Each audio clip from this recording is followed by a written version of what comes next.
नमस्कार मित्रों, आज हम जानेंगे कायस्थ कुलभूषण दीवान मनीराम बरुआ जी के बारे में, जो असम के सामंत राजा, महान क्रांतिकारी और उद्योगपति थे। तो शुरू करते हैं। ये हैं मनीराम बरुआ जी। इनका जन्म 17 अप्रैल 1806 और मृत्यु 26 फरवरी 1858 में हुई थी।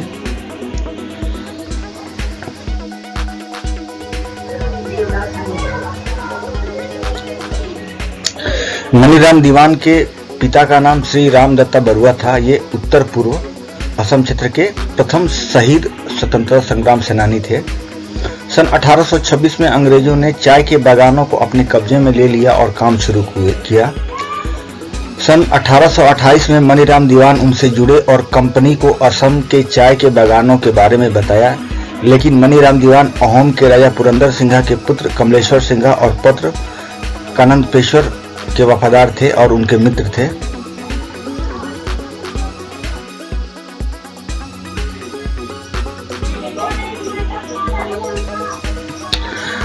अंग्रेजों का भारतीयों पर बढ़ते हुए जुल्म को देखकर ये अचानक ही अंग्रेजों के खिलाफ हो गए और 1838 ईस्वी में इस्तीफा दे दिया ब्रिटिश कंपनी से, और उन्होंने वो सब काम शुरू किया जो ईस्ट इंडिया कंपनी करती थी। उन्होंने खुद की चाय, हस्तकरघा उद्योग, नाव बनाने का काम, ईंट बनाने का काम, धातु बनाने का काम, वस्त्र की रंगाई, हाथी के दांत का सामान, सिरेमिक का सामान, भवन निर्माण, पुल निर्माण, कृषि उद्योग की कंपनी खोल ली और सीधे अंग्रेजों को व्यापार में टक्कर देने लगे। उन्होंने कामरूप में गरोहाट, शिवसागर में नागहाट, डिब्रूगढ़ में बोरहाट, धेमाजी में सिसी हाट, दारंग में दरंगिया हाट जैसे बाजारों की स्थापना की।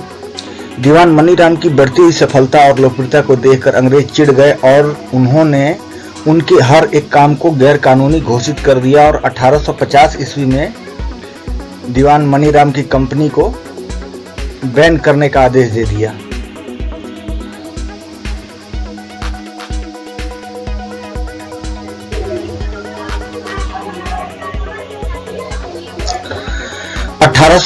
ईस्वी में दीवान मनीराम जी की सारी कंपनियां अंग्रेजों ने बंद कर दी, जिससे बहुत सारे लोग बेरोजगार हो गए और ये सारे लोग अंग्रेजों से लड़ने के लिए दीवान मनीराम जी के साथ आ गए। उधर अहोम राजा कानंदपेश्वर सिंघा को भी असम के कई क्रांतिकारियों का समर्थन मिल गया था।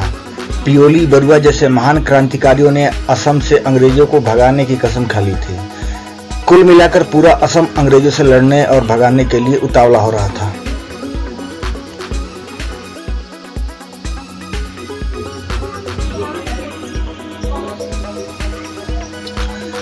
सेना तैयार हुई और 10 मई 1858 को सबने मिलकर विद्रोह कर दिया।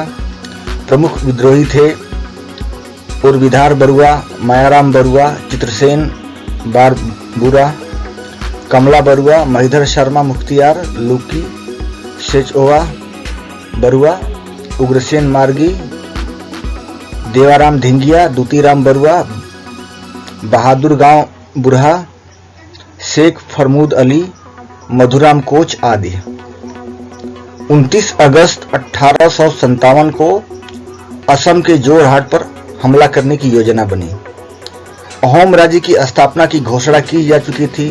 राजा कानंदपेश्वर सिंघा ने हर सैनिक को अंग्रेजों से दुगुना वेतन देने की घोषणा की। ये सारी तैयारी इनकी हो रही थी।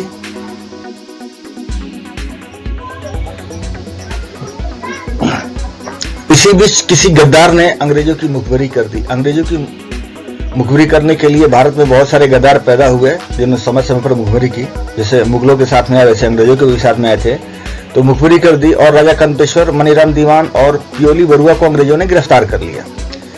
दीवान मनीराम को मुख्य साजिशकर्ता घोषित कर दिया गया और 26 फरवरी 1858 को मनीराम दीवान और पियोली बरुआ को फांसी दे दी गई और राजा कानंदपेश्वर सिंघा को अज्ञात स्थान पर भेजकर यातना देकर मार दिया गया। मनीराम दीवान के चाय के बागानों को अंग्रेजी हुकूमत ने कब्जे में लेकर नीलाम कर दिया, जिसको जॉर्ज विलियमसन ने खरीद लिया। आजाद भारत में सिर्फ 2 ही जगह मनीराम दीवान की स्मृति जिंदा है। पहला है गुवाहाटी में स्थित व्यापार मंडल का नाम मनीराम दीवान ट्रेड सेंटर, अभी आप लोगों ने फोटो में पहले देखा है। और डिब्रूगढ़ में विश्वविद्यालय के बालक छात्रावास का नाम मनीराम दीवान बॉयज हॉस्टल है। तो ये 2 जगह दीवान मनीराम जी के नाम पे है। ये बॉयज हॉस्टल का चित्र है।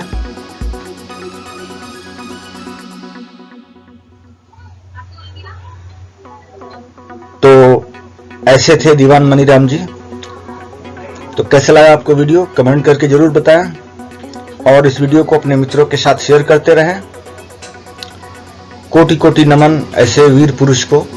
जय हिंद, जय भारत, जय कायस्थ। नमस्कार।